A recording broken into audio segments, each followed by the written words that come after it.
Hi grandparents, how are you today? I'm making another video, and just to take a look at this article. It has to do with grandparents' rights on visitation. What's the problem?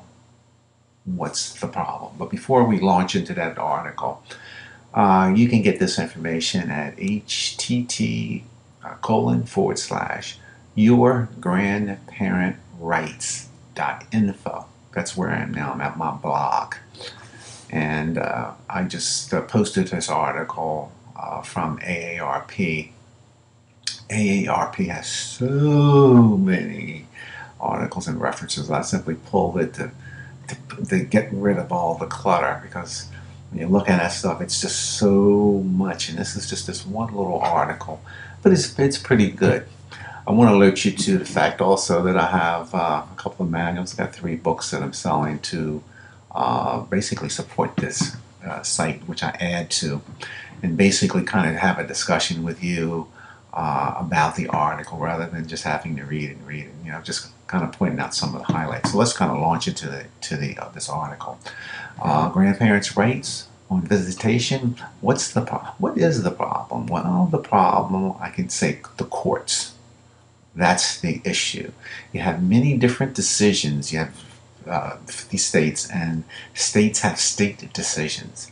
But then again, when the Supreme Court gets in there, the Supreme Court is the U.S. Supreme Court, is the law of the land. Once they make a ruling, then a lot of the state statutes that don't meet those guidelines become unconstitutional. And essentially that's what happened in 2000, when the Supreme Court sharply curtailed grandparent rights. Everything basically changed. And family law has been reverberating ever since. 23 state Supreme Courts have ruled on the constitutionality of their respective states' visitation statutes. So you have a lot of things that are changing.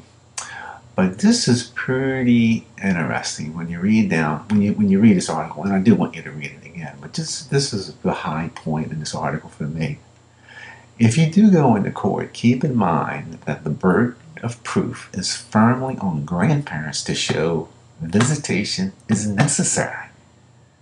In other words, when you go into court, you have to show that it's necessary for you to visit your child. And that is really putting the burden of proof on you. And it's tougher for you to go in and actually win a case. That's why folks are having a difficult time with this. And this has happened to friends of mine who took care of grandkids, and then the grandkids were taken right away from them. And they had no legal standing, and that's what the lawyer said. And that's because of that case in 2000. It probably should be argued in the best interest of the child. And that's what it should be. But again, you've got that Supreme Court, that Supreme Court ruling that rendered a lot of the states' favorable grandparent rights.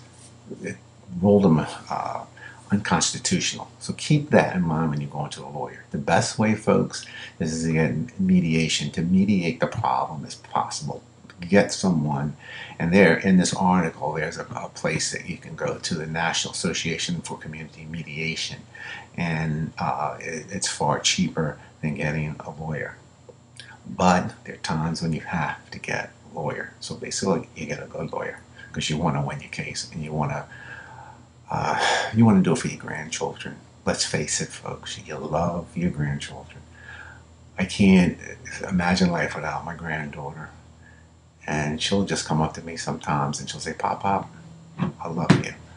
And before I get emotional, I'm going to sign off here. But please go back to the site, go back to my site, yourgrandparentrights.info. Read this little article. And if you can, support this website. Thank you. Have a wonderful, wonderful day.